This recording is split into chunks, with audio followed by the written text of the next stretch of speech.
வணக்கம். நமது டிவியின் இரவு நேர பிரதான செய்திகளோடு இணைந்திருக்கின்றோம். செய்திகளோடு இணைந்து கொள்ளும் நான் ஷலோமி நாகேந்திரன். விரிவான செய்திகளுக்குள் செல்ல முன்னர் முதலில் தலைப்புச் செய்திகள். அமெரிக்க வரி விதிப்பு விரைவில் சாதகமான பதில். டான் பிரியசாத் கொலை. கஞ்சிப்பானை இம்ரானின் சகாக்கள் 3 கைது. 4 மாதங்களில் 37 துப்பாக்கிச்சூட்டு சம்பவங்களில் 26 பேர் பலி. தேசபந்துவின் குற்றச்சாட்டுக்களை விசாரிக்க 3 அடங்கிய குழு. உயிர்த்த ஞாயிறு ஆணைக்குழு தொடர்பான விசாரணையில் சாணி அபேசேகர. இலங்கையில் 1/3 பகுதியினர் வறுமை கோட்டின் கீழ். துருக்கியில் அடுத்தடுத்து 3 நிலநடுக்கங்கள். தொடர்பான உள்நாட்டு செய்திகள்.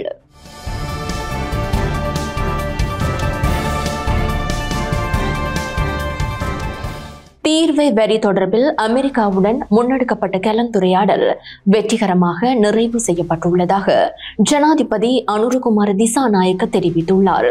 அமெரிக்காவுடனான தீர்வை வரி குறித்த பேச்சுவார்த்தைகள் வெற்றியடைந்துள்ளதாக ஜனாதிபதி அனுரகுமார் திசாநாயக்க தெரிவித்துள்ளார். இது தொடர்பிலான முடிவுகள் விரைவில் கூட்டு அறிக்கையில் அறிவிக்கப்படும் எனவும் ஜனாதிபதி குறிப்பிட்டார். இரத்தினபுரியில் நடைபெற்ற அரசியல் கூட்டம் ஒன்றில் கலந்து கொண்டு அவர் இந்த விடயத்தினை குறிப்பிட்டுள்ளார்.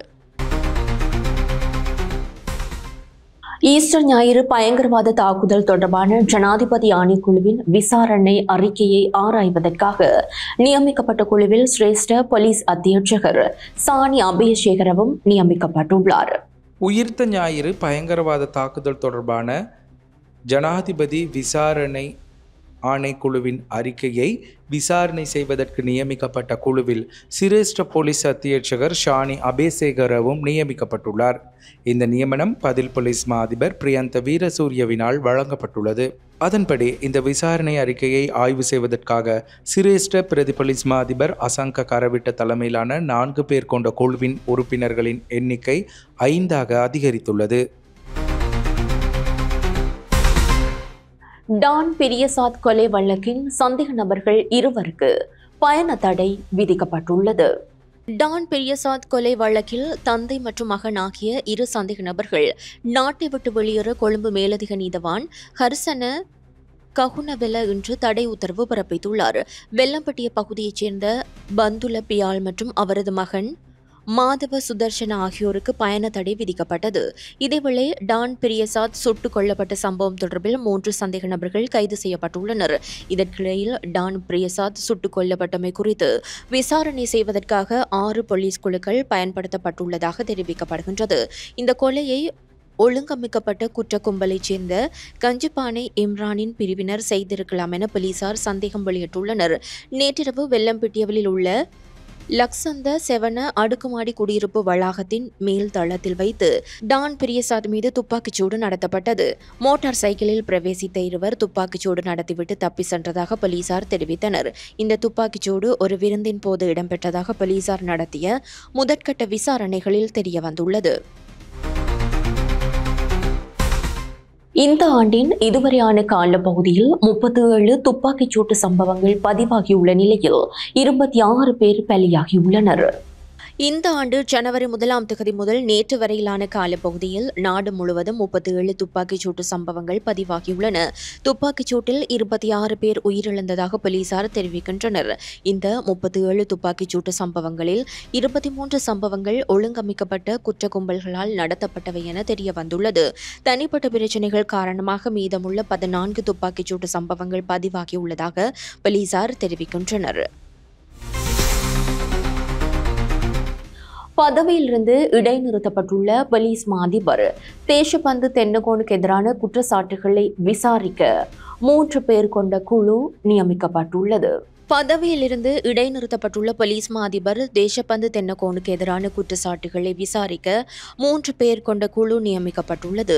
உயர் நீதிமன்ற நீதியரசர் பிரீத்தி பத்ம சூரசேன தலைமையிலான இந்த குழுவின் ஏனைய உறுப்பினர்களாக நீதியரசர் நீல் இத்தவெல்ல மற்றும் போலீஸ் ஆணைக்குழுவின் தலைவர் லலித் ஏக்கநாயக்க ஆகியோர் பெயரிடப்பட்டுள்ளனர். விளம்பர இடைவேளைக்கு பின்னர் செய்திகள் தொடரும். கோண்டாவில் நவீன வசதிகளுடன் கூடிய மாடி வீடு விற்பனைக்கு உண்டு.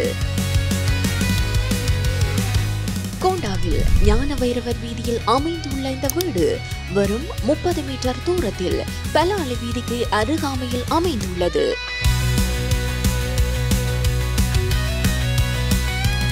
ஒன்றரை பரப்பில் நவீன வசதிகளுடன் கூடிய 2 மாடி வீடு. வீட்டின் பெறுமதி 6.5 கோடி ரூபாய். தொடர்பு கொள்ள 0777820 உங்கள் கனவு இல்லங்களை தேர்ந்தெடுக்க இன்றே அழையுங்கள்.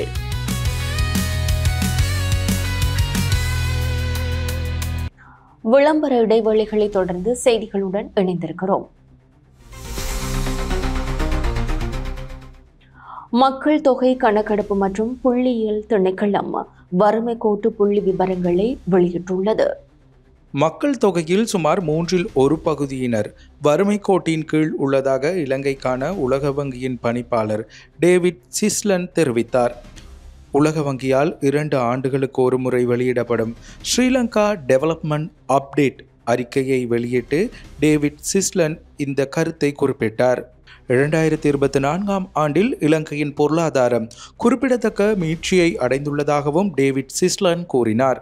முன்னர் கணிக்கப்பட்ட 4.4% பொருளாதார வளர்ச்சி விகிதத்துடன் ஒப்பிடும்போது 5% வளர்ச்சி விகிதத்தை பதிவு செய்வதன் மூலம் வளர்ச்சி எதிர்பார்த்ததை விட அதிகமாக இருப்பதாகவும் அந்த அறிக்கையில் சுட்டிக்காட்டப்பட்டுள்ளது. இந்த வளர்ச்சிக்கு கட்டுமானம் மற்றும் சுற்றுலா தொடர்பான சேவைகளின் வலுவான செயல்திறன் தாக்கம் செலுத்தியுள்ளதாகவும் உலக வங்கி வெளியிட்டுள்ள அறிக்கையில் குறிப்பிடப்பட்டுள்ளது. தமது வாக்குறுதிகள் கட்டம் கட்டமாக நிறைவேற்றப்படுவதாக தேசிய மக்கள் சக்தியின் பாராளுமன்ற உறுப்பினர் கந்தசாமி பிரபு தெரிவிக்கின்றார்.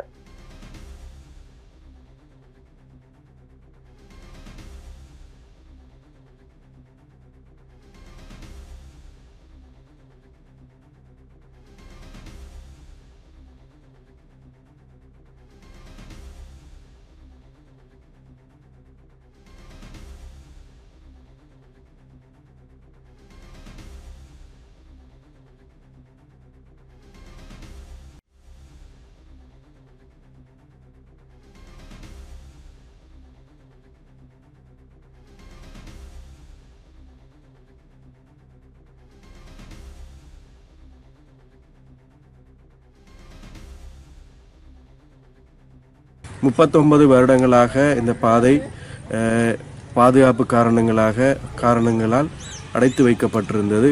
இன்று மக்கள் ஒரு கோரிக்கையை விடுத்திருந்தார்கள்.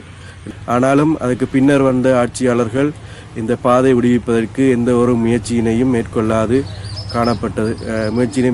இருந்திருந்தார்கள். ஆனால் இன்று தேசிய மக்கள் சக்தி அரசாங்கம் இந்த நாட்டை பொறுப்பேற்றதன் பின்னர் இப்படிப்பட்ட பாதை விடுவிப்புகளை தொடர்ச்சியாக நாங்கள் மேற்கொண்டு வருகின்றோம். அரச உத்தியோகத்தர்கள் இந்த பாதையினூடாக வவுனதீவு பிரதேச செயலகம் அங்கே உட்பட்ட அரச திணைக்களங்களுக்கு அவர்கள் மட்டக்களப்பு நகரில் இருந்து சென்று கொண்டிருக்கின்றார்கள். இதில் எமது அரசாங்கம் கொடுத்த வாக்குறுதியினை இன்று நாங்கள் நிறைவேற்றிருக்கின்றோம்.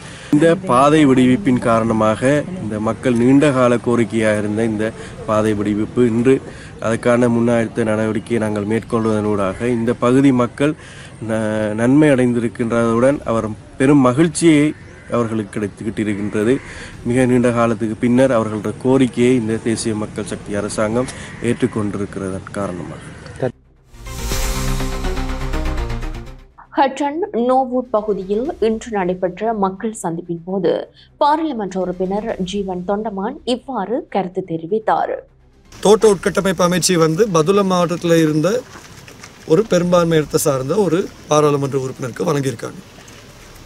ரத்னபுரையில் நம்மளோட சமூகத்தை சார்ந்த ஒரு பாராளுமன்ற உறுப்பினர் அவருக்கு வெறுமனே பிரதி அமைச்சர் கொடுத்துருக்காங்க.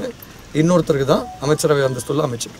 அன்றைக்கி நான் ராஜாங்க அமைச்சர் எடுக்கும்போது என்னை விமர்சித்த சில நபர்கள் இன்றைக்கி ஏன் அமைதியாக இருக்காங்க? நீங்கள் எல்லோரும் யோசிச்சு பாருங்கள்.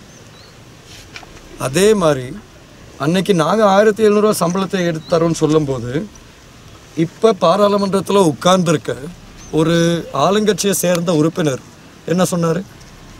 அன்றைக்கி சம்பள நிர்ணய சபை வெளியே சொல்கிறாரு 1700 ஏமாத்து வேலை, எங்களால் அது ஏற்றுக்க முடியாது. தோழர் வந்துட்டா தோழர் 2500 ரூபா கொடுப்பாரு, 2000 ரூபா வழங்குவாருன்னு சொன்னார். சரி, அதை காரணமாக காமிச்சு அவர் வாக்களிக்கலாம் அன்னைக்கு. சரி, இப்போ வரவு செலவு திட்டத்தில் எத்தனை பேர் ஜனாதிபதியோட ஜனாதிபதினு சொல்லிட்டேன், தோழரோட உரையை கேட்டீங்க? நிறைய பேர் கேட்டிருப்பீங்க தானே. 1700 ரூபா சம்பளம் வழங்குறேன்னு சொல்லியிருந்தார் தானே. அன்னைக்கு அதே பாராளுமன்ற உறுப்பினர் சொல்கிறாரு 1700 ரூபான்னு ஜனாதிபதி அவர்கள் சொன்னது மலையக மக்களுக்கு கிடைச்சிருக்க ஒரு பெரிய பாக்கியம். சரி, ஏன் வழங்கலை இன்னும்? நான் ஏன் இது உங்கள் எல்லாருக்கிட்டையும் சொல்கிறேன்னா, பாராளுமன்ற தேர்தல் அன்னைக்கு நாங்கள் உங்கள் எல்லாருக்கிட்டையும் தெளிவுபடுத்துகிறோம். இன்றைக்கி நீங்கள் எல்லோரும் உணர்ச்சி வசமாக இருக்கீங்க, தவறு இல்லை. ஆனால் உங்கள் உணர்வுகளை வச்சு சில பேர் அரசியல் செய்ய தான் பார்க்குறாங்க, உணர்வுகளை வச்சு வாக்கை எடுக்க தான் பார்க்குறாங்களே தவிர உங்களுக்கு சேவை செய்யணும்னு யாரும் நினைக்கலன்னு நாங்கள் தெளிவாக எடுத்து சொன்னோம். கால சூழலுக்கு ஏற்ப பயணிக்கும் தமிழ் தேசிய பேரவைக்கு தமது ஆதரவினை வழங்க உள்ளதாக யாழ் முஸ்லிம் மக்கள் ஒன்றியம் தெரிவித்துள்ளது. அகில இலங்கை தமிழ் காங்கிரஸ் கட்சியுடன் தமிழ் பேரவையும் இணைந்து தற்போது நடக்கக்கூடிய இந்த உள்ளூராட்சி சபையிலே போட்டியிடுகின்றன. தமிழ் தேசிய பேரவையான பழம்பெரும் கட்சி தலைவர்களும் கஜேந்திரகுமார் பொன்னம்பலம் அவர்களுக்கு அவர்களுடைய முழு ஆதரவையும் வழங்குகின்றார்கள். தற்போது இருக்கக்கூடிய இந்த சூழலிலே அனைவரும் ஒன்று சேர்ந்து இருக்கக்கூடிய இந்த அகில இலங்கை தமிழ் காங்கிரஸ் கட்சியிலே யாழ் முஸ்லீம் சார்பாகவும் ஒரு வேட்பாளரை நாங்கள் போட்டிருக்கின்றோம். இந்த தமிழ் காங்கிரஸை பொறுத்தவரையிலே 3 தலைமுறைகளாக இந்த அரசியல் பயணம் நடைபெற்று கொண்டிருக்கின்றது. அந்த வகையிலே யாழ்ப்பாண முஸ்லீம்களை பொறுத்தவரையில் தமிழ் காங்கிரஸுடன் நீண்ட ஒரு உறவை பேணி வருகின்றார்கள்.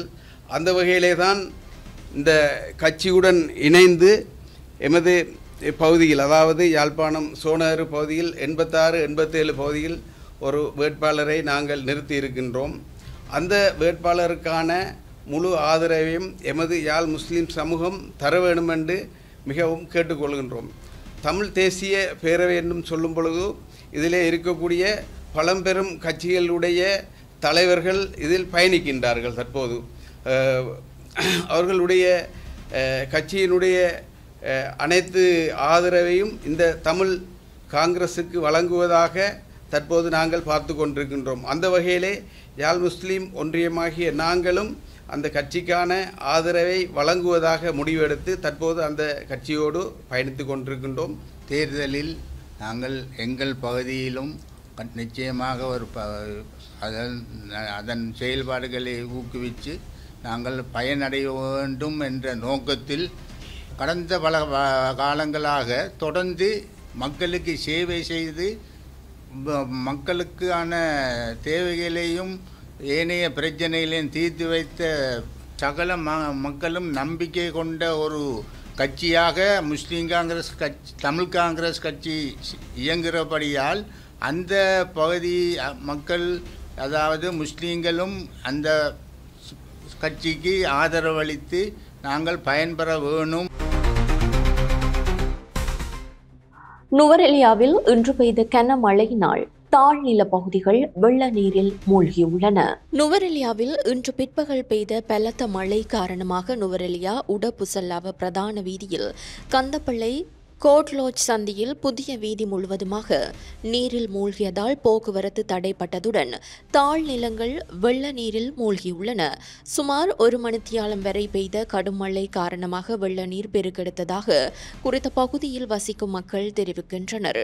குறிப்பாக நுவரெலியா கந்தப்பள்ளை பிரதேசத்தில் பெய்த கடும் மழை காரணமாக விவசாயம் செய்யும் தாழ் நிலங்களில் தேங்கி நிற்கும் வெள்ள நீரினால் அறுவடைக்கு தயாரான மரக்கறிகளும் அழிவடைந்தன. எனவே நுவரெலியா உடப்புசல்லாவ பிரதான வீதியினை பயன்படுத்தும் வாகன சாரதிகள் மிகவும் அவதானமாக வாகனங்களை செலுத்துமாறு போக்குவரத்து போலீசார் கேட்டுக்கொண்டுள்ளனர். ஹட்டனிலிருந்து கண்டி நோக்கி பயணித்த முச்சக்கர வண்டியொன்று தீக்கிரையாகியுள்ளது.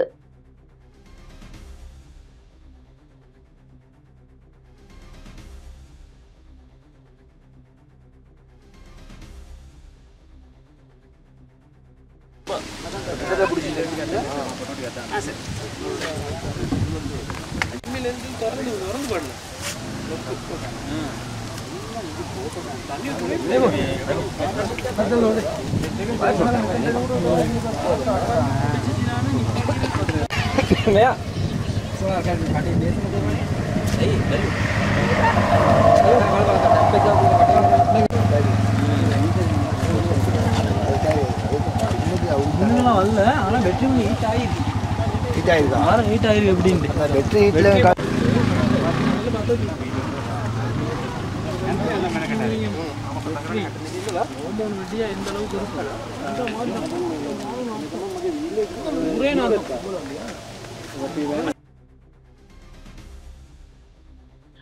மன்னாரிலிருந்து கொழும்பு நோக்கி கொண்டு செல்லப்பட்ட 2 கிலோ ஐஸ் போதைப் பொருளுடன் ஒருவர் கைது செய்யப்பட்டுள்ளார்.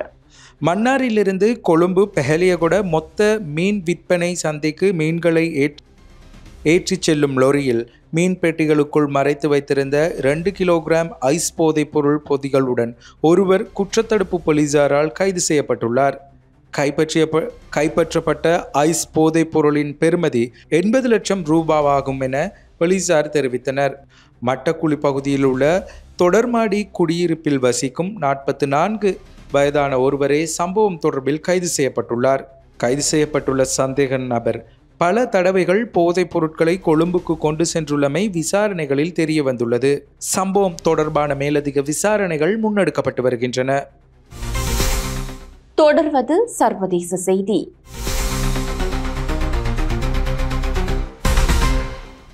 துருக்கி இஸ்தான்புல் நகரில் இன்று அடுத்தடுத்து 3 நிலநடுக்கங்கள் பதிவாகியுள்ளன. துருக்கி இஸ்தான்புல் நகரில் இன்று சக்தி வாய்ந்த நிலநடுக்கம் ஏற்பட்டது. இது ரிக்டர் அளவில் 6.2 மேக்னிடியூட்டாக பதிவாகியுள்ளது. அடுத்தடுத்து 3 முறை ஏற்பட்ட நிலநடுக்கத்தால் கட்டடங்கள் குலுங்கிய நிலையில் மக்கள் வீதிகளில் தஞ்சமடைந்தனர். இந்த நிலநடுக்கம் இஸ்தான்புல் மற்றும் அதனை சுற்றியுள்ள பகுதியில் உணரப்பட்டதாக தகவல் வெளியாகியுள்ளது.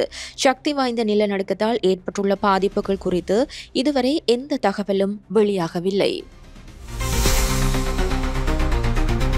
தொடர்வது விளையாட்டுச் செய்தி. தென்னாப்பிரிக்கா இந்தியாவுடனான முக்கோண ஒருநாள் கிரிக்கெட் தொடருக்கான இலங்கை குழாம் அறிவிக்கப்பட்டுள்ளது. இம்மாத இறுதியில் இலங்கை, இந்தியா மற்றும் தென்னாப்பிரிக்க அணிகளுக்கு இடையேயான முக்கோண ஒருநாள் தொடரானது இலங்கையில் நடைபெறவுள்ளது. அதன்படி இந்த முக்கோண ஒருநாள் தொடரானது எதிர்வரும் 27ஆம் தேதி முதல் நடைபெறவுள்ளது. இந்த முக்கோண ஒருநாள் தொடரில் ஒவ்வொரு அணியும் தலா 4 போட்டிகளில் விளையாட உள்ளது. அதில் புள்ளிப்பட்டியலில் முதல் 2 இடங்களை பிடிக்கும் அணிகள் இறுதிப் போட்டியில் விளையாட உள்ளன. இத்தொடரின் முதல் போட்டியில் இலங்கை மகளிர் அணியை எதிர்த்து இந்திய மகளிர் அணி பல பரீட்சை உள்ளது. இந்த தொடரின் அனைத்து போட்டிகளும் கொழும்பு ஆர் பிரேமதாச கிரிக்கெட் மைதானத்தில் மாத்திரமே நடைபெற உள்ளது. இந்த ஆண்டு இந்தியாவில் ICC மகளிர் ஒருநாள் உலகக்கிண்ண கிரிக்கெட் தொடர் நடைபெற இருக்கும் நிலையில் அத்தொடருக்கு தயாராகும் வகையில் இந்த முக்கோண தொடரானது ஏற்பாடு செய்யப்பட்டுள்ளது.